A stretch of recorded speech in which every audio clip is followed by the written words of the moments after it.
It's funny when we talk about AI in education, it's easy to get stuck in the abstract. But this research paper you sent, this one brings it all home.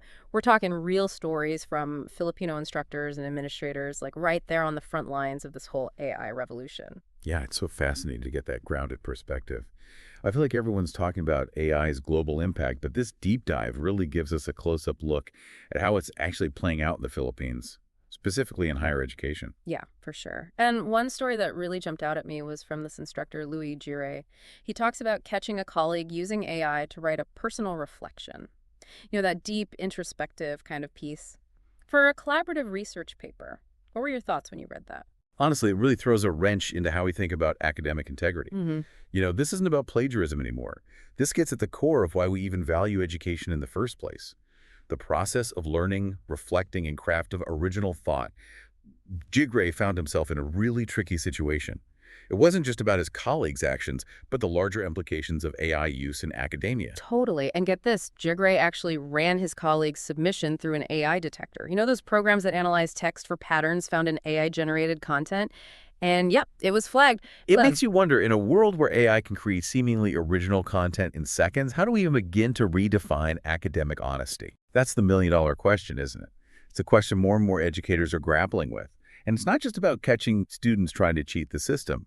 It's about giving them the skills to navigate a world where AI is everywhere. Hmm. Because, let's be real, banning these tools won't make them disappear. Absolutely. We need to be having these conversations. Yeah. And not just behind closed doors in classrooms and faculty meetings, but in open forums like this. Yeah. Now, ChatGPT, that's the big one that takes center stage in a lot of these discussions, and for good reason. But this deep dive goes beyond ChatGPT. It delves into how a variety of AI tools are being used, like ChatGPT being used almost as a teaching assistant by some educators like Paulo Yves de Silos. Yeah, and what I find really intriguing is how DeSilos uses ChatGPT to brainstorm activity ideas and even assessment criteria. This speaks to a shift in how some educators are starting to see AI. It's not just a tool for students anymore, but a potential partner in curriculum design. That's a really interesting point. It's like having an extra brain in the room, but with its own quirks and limitations. Like Yeah. the Silas mentions having to double check ChatGPT's output for accuracy, especially when it comes to facts. Exactly. AI tools can be incredibly powerful, but they're not perfect. We can't just hand over our critical thinking to them. This paper really drives home the importance of human oversight when using AI in any capacity. Okay, so we've talked about ChatGPT's role in lesson planning, but what about its impact on student writing? This research paper also explores tools like Quillbot, which specializes in paraphrasing and sentence restructuring. Have you ever used Quillbot? I've experimented with it. What I find fascinating about Quillbot is how it highlights this ongoing debate about AI's role in learning. For example, the paper quotes a university president who loves using it for summarizing long documents. But at the same time, he worries about students becoming overly reliant on it and potentially hindering their own writing development. It's like that classic question, is technology making us smarter or lazier? It all comes down to how we use it, right? 100%. Yeah. And that's where clear guidelines and ethical considerations come into play. Yeah. It's not about whether or not to allow AI, but about creating a framework for its responsible use. Which, speaking of guidelines, is a whole other layer of this discussion that we'll definitely dig into. But before we get there, let's talk about another tool that came up quite a bit, Grammarly. I think we've all used it at some point to catch a typo or two. What stood out to you about how it was discussed in the paper? This research coordinator, Ethel Reyes Chua, she noticed this really interesting trend. Her students' writing was getting better with Grammarly, but their presentation skills, not so much. What do you make of that?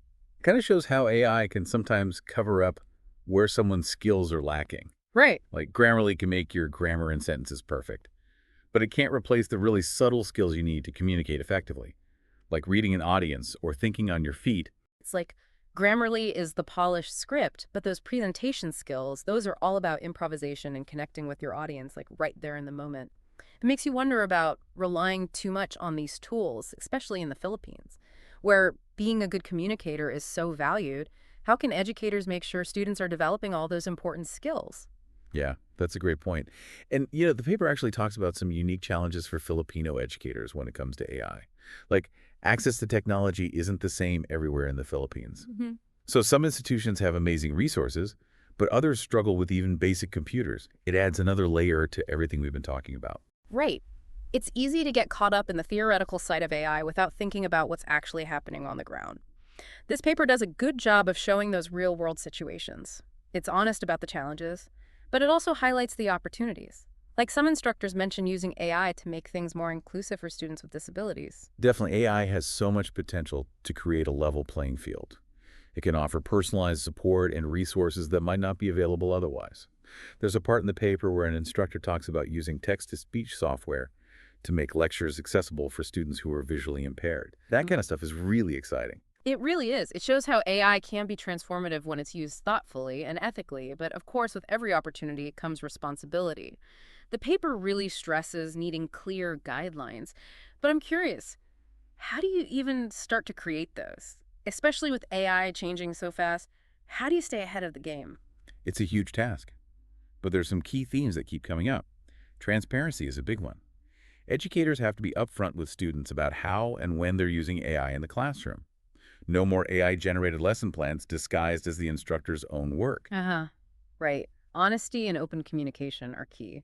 But it's not just about policing AI, it's about giving both educators and students the tools to use it well and responsibly. Exactly. And that means training and support. Educators need to feel good about integrating AI into their teaching. And students need to know how to use these tools without hurting their own learning. So we're talking about a whole new way of looking at education.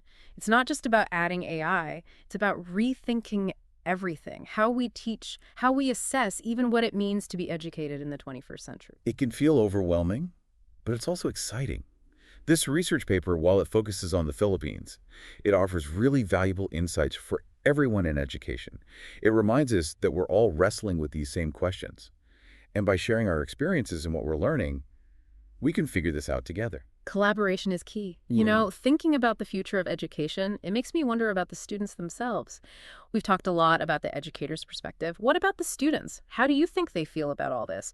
What are their hopes and worries about AI in the classroom? That is the big question, isn't it? And to be honest, this paper doesn't really dig into that too much. But we can make some guesses based on what we know about students and how to use technology. Okay, I'm all ears. What are you thinking? Well, for one thing, I think a lot of students are excited about the potential for AI to personalize learning, get instant feedback, maybe even make education more engaging and fun. Imagine AI tutors available anytime that adapt to your learning style and how fast you learn.